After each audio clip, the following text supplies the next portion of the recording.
Hey guys, I'm Morthadon and we are back for Boruto episode 214. So, last episode was another really good one where we had basically Amado telling us all about the Otutsuki and Ishiki and everyone knows everything and how the karma acts as a backup file that then gets decoded over time and will eventually overwrite the personality of the person, turning them completely into the Otutsuki that originally set the karma mark. We also learned that I think we already knew that Ishiki came here with Kaguya. Kaguya betrayed him, hurt him to the point where he was almost dead. He didn't actually use the karma mark to take over Jigen's body. He is actually just shrunk down within his ear and like manipulating his body that way.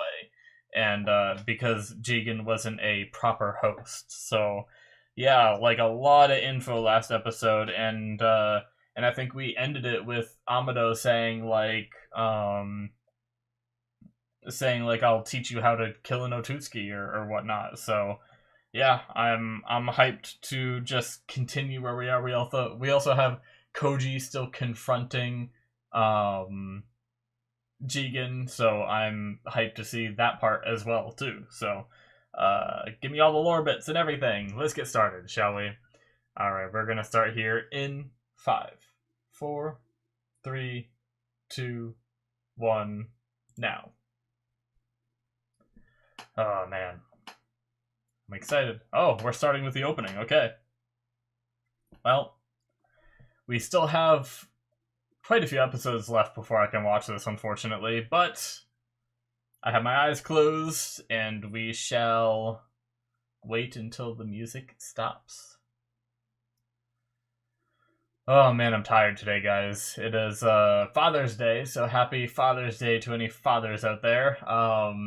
At least that's when I'm recording this. Of course, by the time you guys see this, it's gonna be well after Father's Day.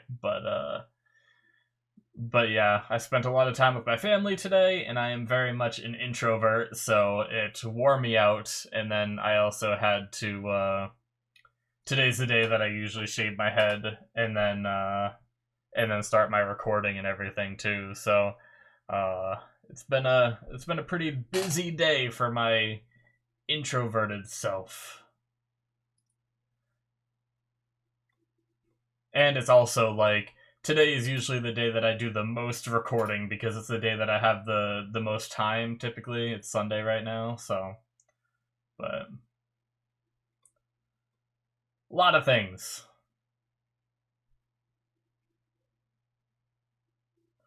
But I guess one good thing about being really busy is once I'm done doing all this, and this is the last video I'm recording tonight, and once I'm done the editing and everything, I get the excitement of or the joy of being able to relax, you know. Whereas if you're always relaxing, you don't get that feeling. Ah, yes. I kind of forgot that we had a fire that he couldn't absorb.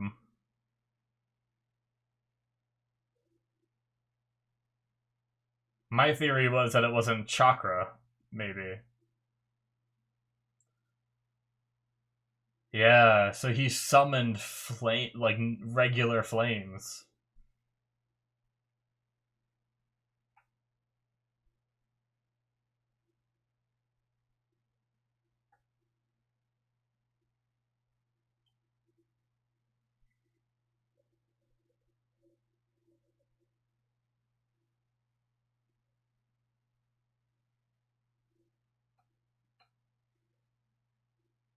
Oh shit.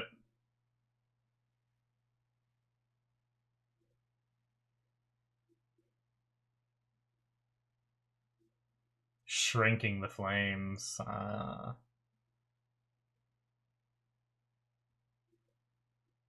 Damn.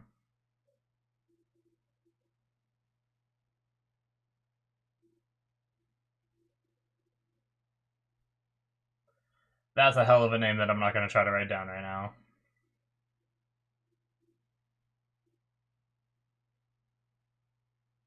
Ah.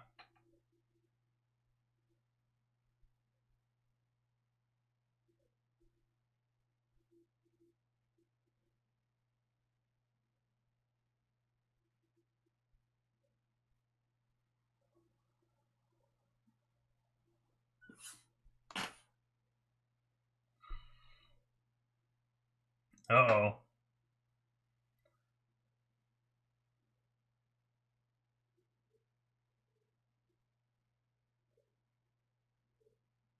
Hmm.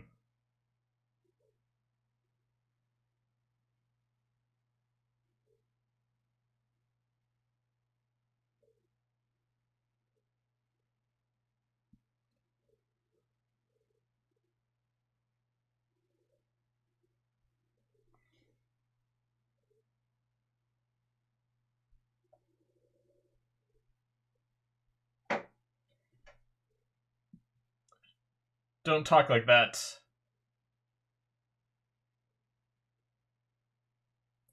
Yeah, he's...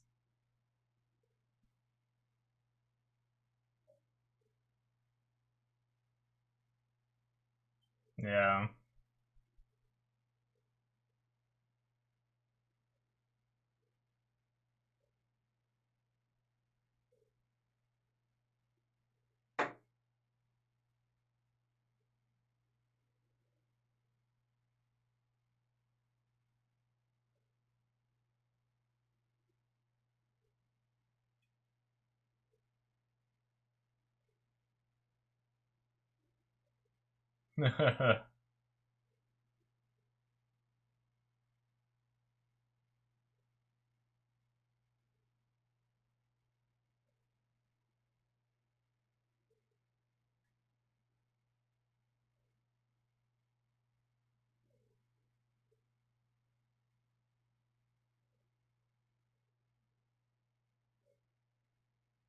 Yeah, I mean...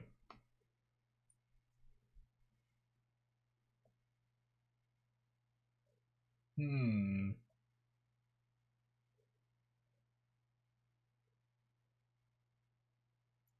Where you going?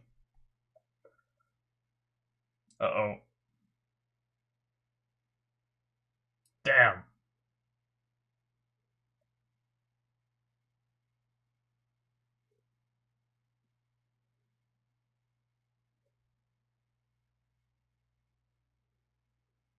Video analysis, okay.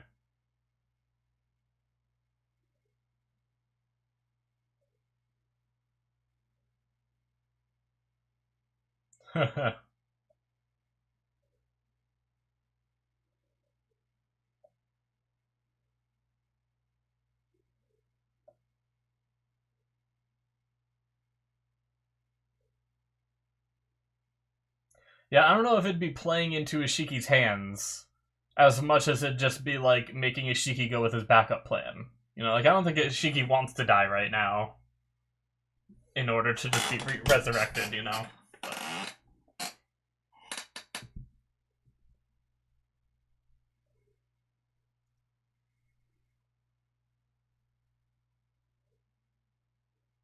Hmm.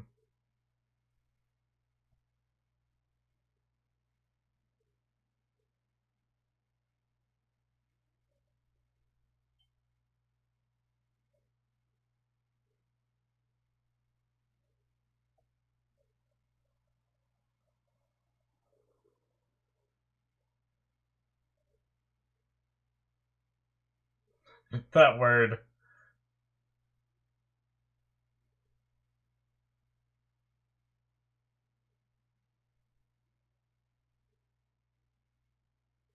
Well, what he's saying is you could kill if you kill Jigen or Ishiki right now, and then you kill Kawaki. Yeah, that's probably what he's saying. He already said to kill Boruto to stop it from happening to him. Ooh, one option. That means there's another?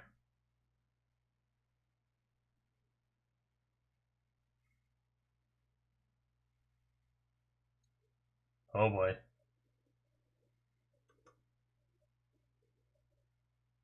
Oh shit.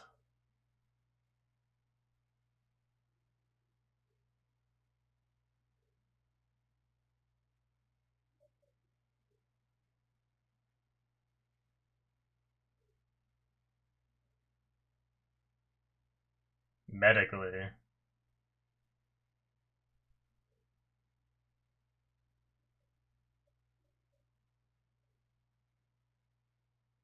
Damn.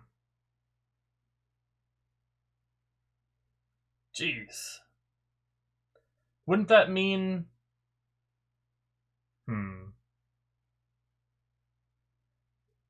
I might need to reread that.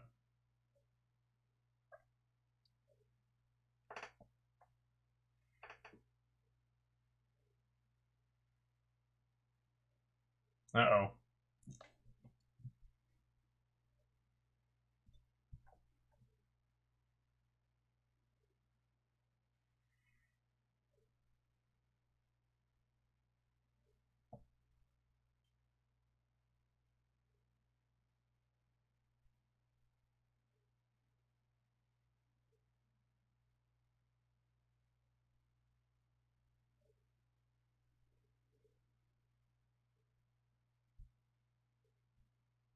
Oh shit! Wait, is it gone or did it just fade?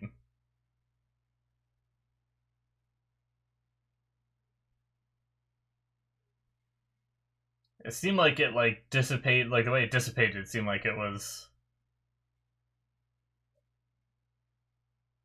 It's gone, right?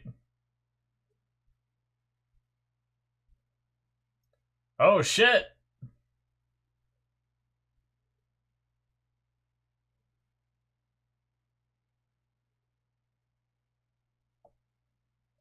So if two exist at once, only one can be used and then the other one is dissipated?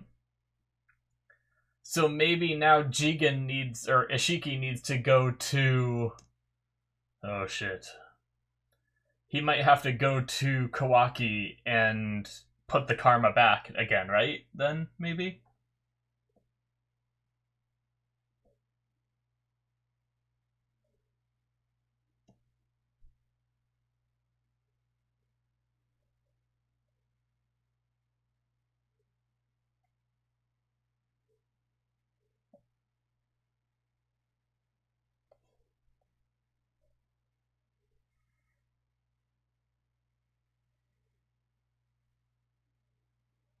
Okay, that's what I thought.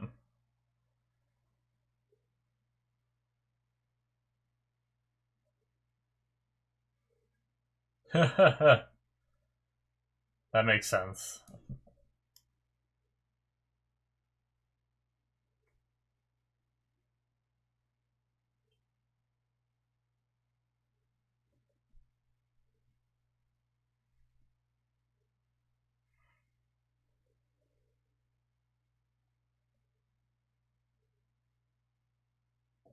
Damn. So now now that he has no...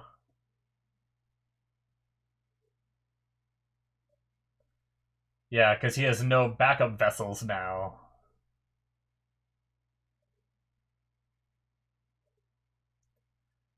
Oh shit, whoa, look at those eyes. Damn, he looks pretty cool.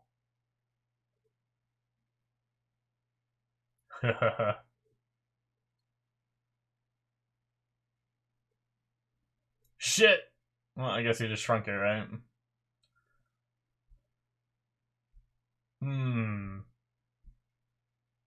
Okay, collapse the building. You take out all the support structures. Uh-oh. Well, there goes the video.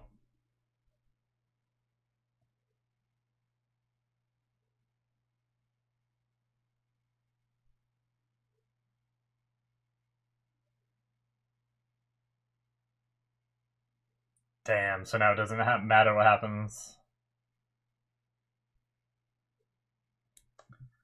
Whew.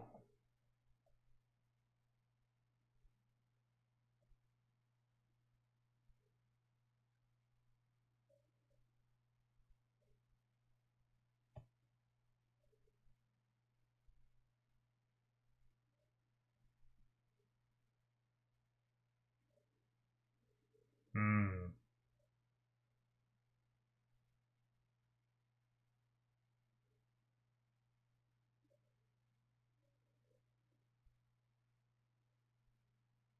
I want more info on Koji! Come on! Give it to me!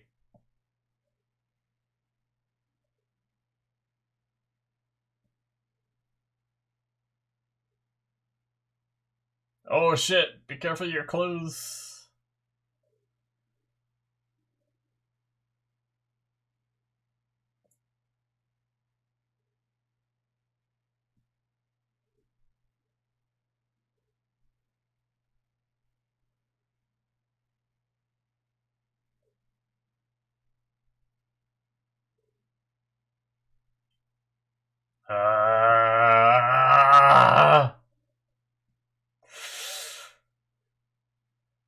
Damn. Clone of Jiraiya.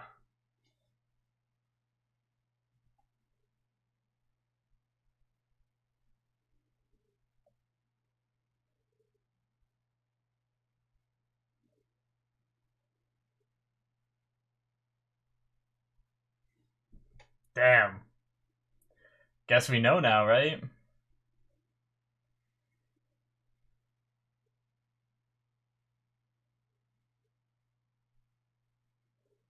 Oh. I like how he uses that now. That would have really given it away. He just shrunk himself. Yep, there he is. Damn.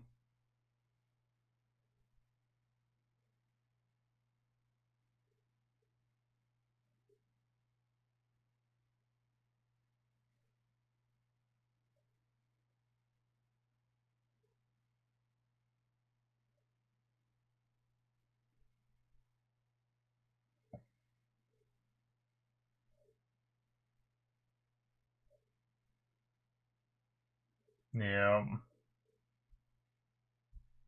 A few days.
Oh, Sage mode.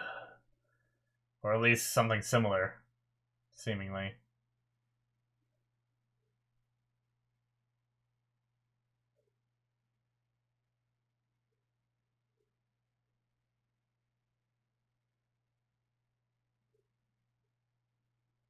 Okay.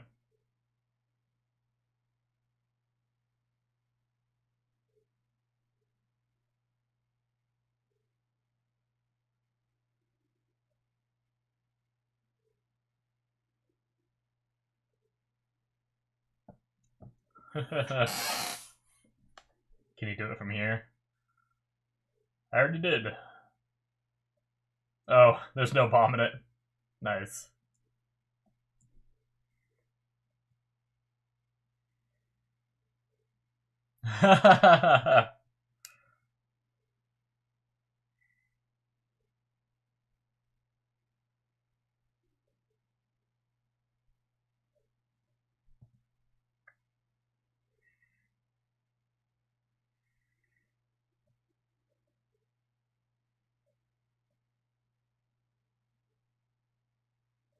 Makes sense.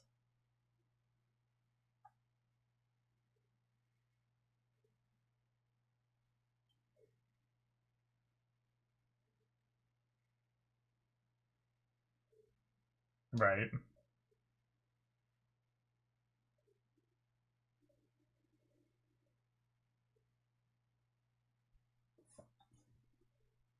Hmm. Why is that?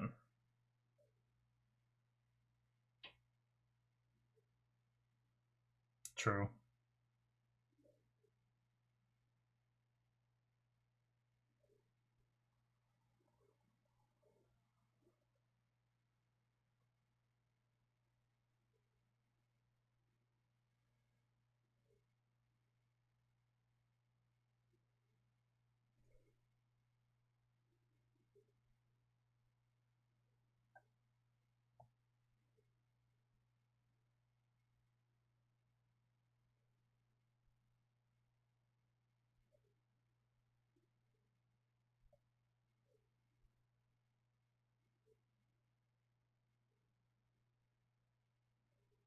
Yeah. Previous opening had stuff being destroyed, but it had a lot of things that we never saw, so. And some scenes we definitely will never see, even though I don't think we're going to see any of that now, but. Because we had Boro fighting in the Leaf Village that looked like it was destroyed, and no more Boro.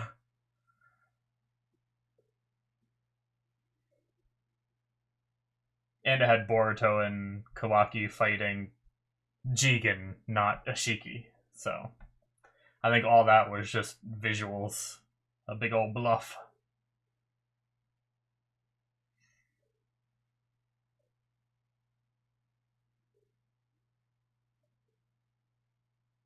Yeah.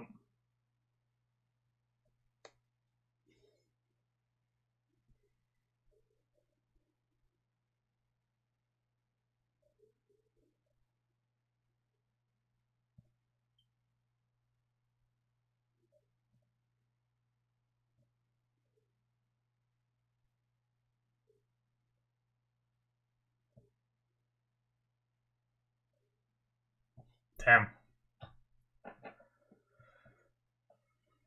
Just shrinking all of it, huh?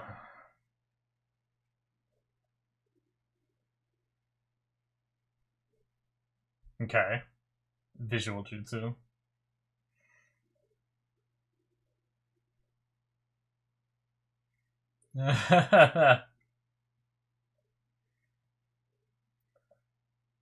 Where did he go? Oh, Rasengan! Massive Rasengan! Holy shit! I don't think we've ever seen Jiraiya do a big one. That was always Naruto that did bigger ones, right? And then he shrinks it.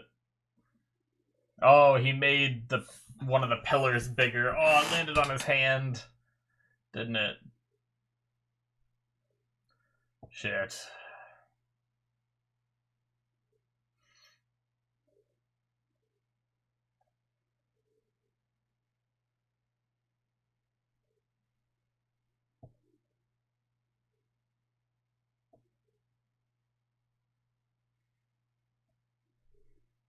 Damn. Shit, and that's it. Well, damn. We learned a lot of things. It's crazy. We're getting to know so much. It worries me. But this is like the I have one slight problem with Kawaki's karma going away, and it's mainly because of one of my big theories. And I like my theory so much that it's giving me like this like feeling that something's gonna happen and Kawaki's gonna get the karma put back on him, you know?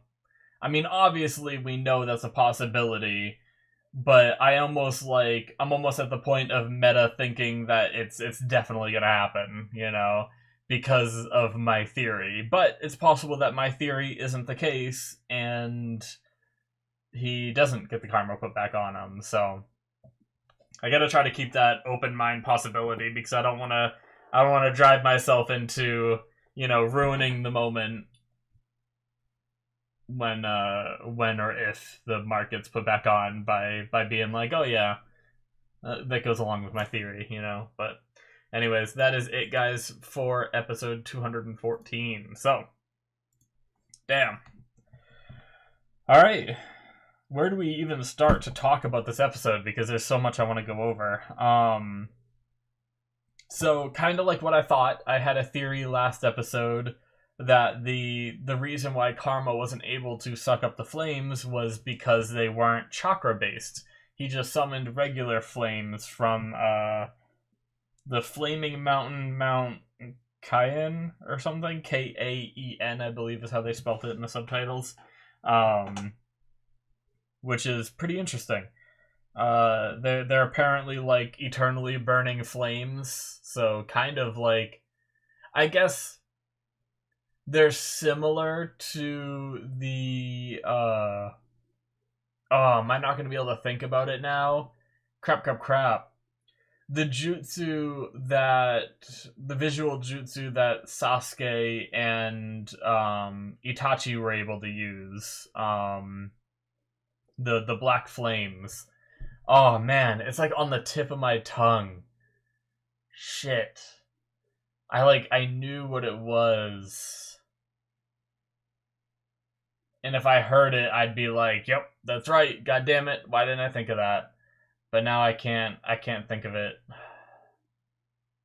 Damn. I'm trying to envision an episode where they used it, and when they because they yell out whatever they do. I'm trying to remember what they yelled out, I'm drawing back on my memory. But anyway, it doesn't matter.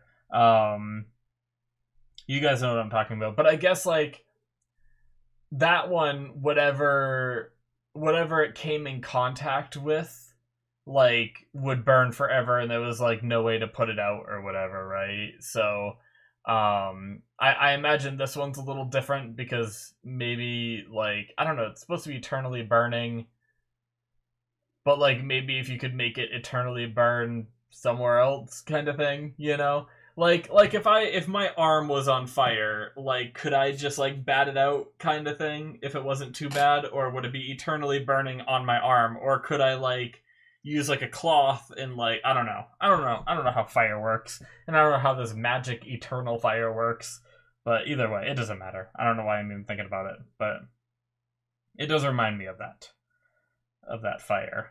But we learned something very important about Ishiki's jutsu that he uses. Oh my god. Every time I go into discussions and I start talking, I start yawning. It happened in the last couple episodes I did too. I don't know why it keeps happening, but he is able to shrink himself, he is able to shrink objects, but he is not able to shrink other living things other than himself. So that's a very important rule. I guess his powers would be pretty damn busted if you could just shrink someone that you looked at and then just step on them. How would anybody beat that, So it makes sense. But yeah. Boop-a-doop-a-doo. Trying to think of what order I want to talk about this stuff in, because I have a bunch of stuff written down and I'm looking at it all and I'm like, huh. So one interesting thing that I want to talk about, I feel like it's good to talk about now before we get into some of the more serious stuff. The idea of the being careful about duplicates, and that's why they have karma marks that disappear. When one karma mark gets activated, all the rest fade. With the concept of preventing duplicates, it's kind of a funny idea, because if you think about it, can you imagine being could you just duplicate Otutsuki like that then, if that's the case? Could somehow, since basically the karma is a compression of their data, it's already a copy of their personality is made at the time that the karma mark is created, right? So is it though? Or is data continually being funneled, right? Huh. Oh my god, I think I just went into a level that's too deep. I don't think I should be thinking about this. Okay, because I imagine it's some kind of, magical syncing, right? Because if you think about it, say I take a file on a computer and I go in it and I type a paragraph of a story that I'm working on. And then I take that file, or I copy it, I take the copy, I just zip it up or something and throw it in a folder and don't touch it, right? And then on the original, I go and I finish the story, right? And I write another 10 pages or something. And then I go and I unzip the copied one, and it's still only the first paragraph, right? So what if that happened to him? But it doesn't seem like it. When we just saw what happened, it didn't seem like it. But actually, Ashiki was living inside of Jigen. So that means that... But no, he would have made the karma mark, because unless like this karma mark was different and he was able to continuously update it since he was like within Jigen's body. Because my thought process is he put the karma mark on Jigen like forever ago. Like, Jigen was a monk that lived back when Kaguya was around, right? Because that's how he saved himself. Which would mean that supposedly, like, if it worked like I said, then the karma mark would have manifested, it would have uncompressed all the data, but all that data would have been from immediately after he put the mark on Jigen, which would have been a million years ago, or however, not a million, but however long ago Kaguya came here, you know? So he would have suddenly awakened and been like, where the hell am I? What's going on? But that didn't happen. He awoke and knew everything, you know? So either it has to do with the fact that he was connected to him, or it, like, continuously updates until their, like, actual death. Like, I can't use any other example, but, because we don't really have, like, the only other example we have is Momoshiki in Boruto, but obviously that hasn't manifested yet, and Boruto hasn't, and Momoshiki applied that, like, as he died. So Momoshiki's continuity would continue, right? Because, like, you know, he'd remember, like, if that was the case, he'd remember transferring the mark, and then he would have realized, like, oh, I must have died there, you know? Or something, but I don't know. It's an interesting thing because, like, when they use the form, like, compressing and decompressing data, it leads me to the idea that that data would be untouched after it's, like, applied as a karma mark, but it does seem like it's getting updated, so I don't know.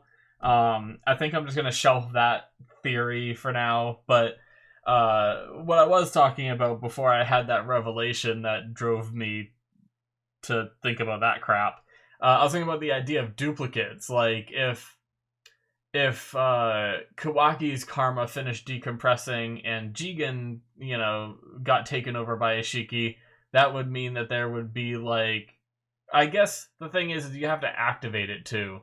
But, like, I wonder if you could activate it and create two Ishikis, you know?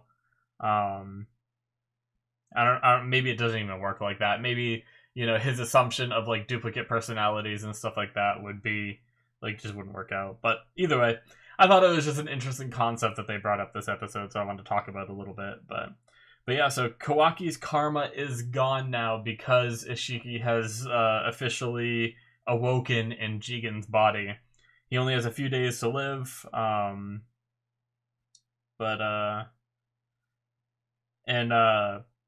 we found out about Koji being a clone of Jiraiya.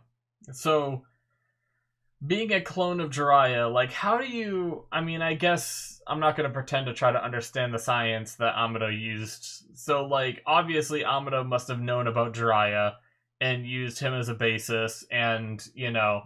Ishiki was saying he used Jiraiya as a basis because he wanted to, like, inspire, you know, like, he liked the idea of change and stuff like that, and that's what Jiraiya was about, like, this prophecy of, like, changing the shinobi world kind of thing.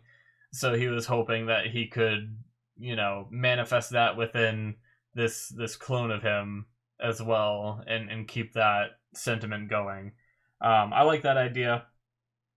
I'm not sure, like, how it works, like, how he created the clone of Jiraiya with, like, all the same jutsu. Did he just, like, know about it, so he created someone?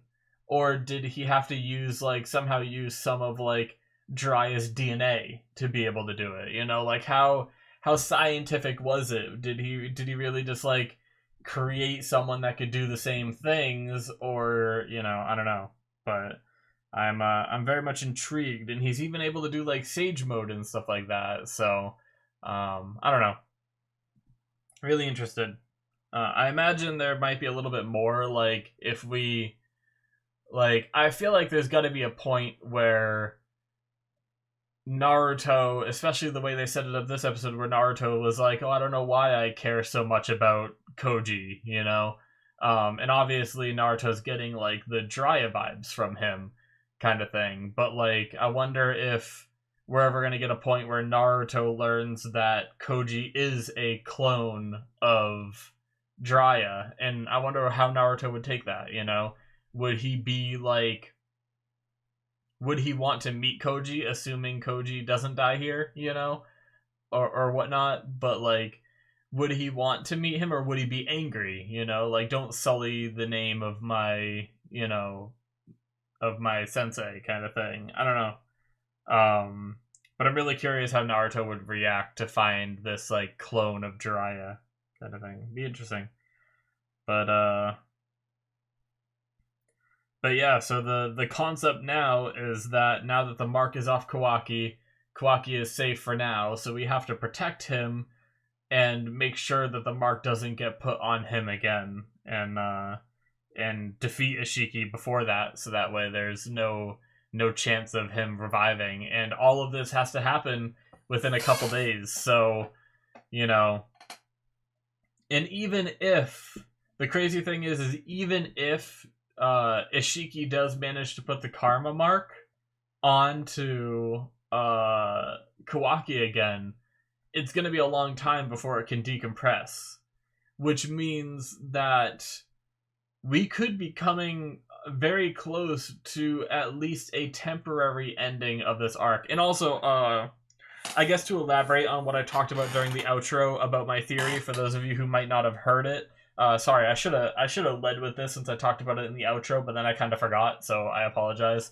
But my original theory was that Kawaki was gonna have the karma mark the whole time, and Ashiki was gonna like take over Kawaki's body. See, I wasn't sure how it worked. I wasn't sure if they get their original appearance back when they manifest before all these episodes, because I came up with the theory like I want to say 5-6 episodes ago, so it was before we learned all of this, you know. So I was thinking back in, you remember the first episode where we had like time skipped Boruto and then Kawaki seemingly like walking up on him and seeming evil. I was thinking, okay, maybe that's not our character Kawaki turning evil. Maybe that's you know, Ashiki, or at the time, did I think it was Ashiki at the time? I guess I probably did. Either way, it doesn't matter. I was thinking that was going to be Ishiki being evil and not Kawaki being evil. And it was going to be something where after the time skip, we have to try to save, you know, the personality within, kind of thing that's been taken over by Ishiki. But now that we know that the appearance kind of gets taken over, I wonder what that's going to mean for the rest of the story. Like, because that means that the first episode of Boruto that should actually be Kawaki. Now that I think about it, I didn't really consider that earlier either. But I guess to continue with my original thought, it was, you know, that was my theory of that it was Ishiki that took over Kawaki, and that's why Kawaki looked evil in the first episode. And now that the mark is gone, that theory kind of went busted, except they have the possibility that the mark gets put back on. So that's why I was talking in the outro of being like, oh, well, I might have ruined it a little bit for me, because if I want to continue with that theory, then that means the mark has to get put back on Kawaki. I do think there's still a very high possibility that the mark gets put back on. I really do. Regardless of my theory like not really working out because of the idea of like the visual changes, you know, I guess there still could be something, because like if you think about it, right, like Jigen was a person who got taken over by Ishiki and his appearance stayed for a while, you know, so maybe there is something that happens where, you know, Ishiki gets control of Kawaki's body but the appearance doesn't change, kind of thing. So I don't know. We're just gonna have to wait and see whenever we get to that point of the story. But yeah, I wonder if like Boruto seems like it's a very successful show, so I think it probably will go into like a time skipped version of it, you know? Because I was thinking like every now and then I would think to myself like I wonder if Boruto will ever get to that point of doing like a, you know, Boruto Shippuden kind of idea, you know? But oh, I also forgot to tell you guys that it is kind of going slowly. I like binged a good chunk of episodes and then kind of took a little bit of a break, but I did start watching through Naruto Shippuden again. Granted, I'm still at the beginning. I made it through all of the like first arc, and now I'm in the arc where Sai gets introduced and stuff like that. So I'm only a few episodes into that one. I will say I do like meeting Sai and everything again and seeing that how he was introduced and everything. But that arc is like a little boring up until like some of the ending bits towards that arc. But I think that's why I took a little bit of a break because it was getting a little boring. But yeah, either way, I did start, so hopefully it won't take me forever. I probably will skip the filler, even though it kind of hurts me. Like I kind of want to watch the filler again because it's been so long that I don't even remember it. But I probably should skip it for the sake of me, because I've been wanting to kind of relearn what we knew in Naruto in terms of like the Otutsuki and what we learned about Kaguya and old Naruto and everything, so that way I could have the knowledge for this show, you know? But at the same time I do kind of want to just go through it all again, you know? But either way, that'll be something that I decide when I actually get to a filler arc, whether I decide to skip it. Probably wait till the very end for it, but yeah.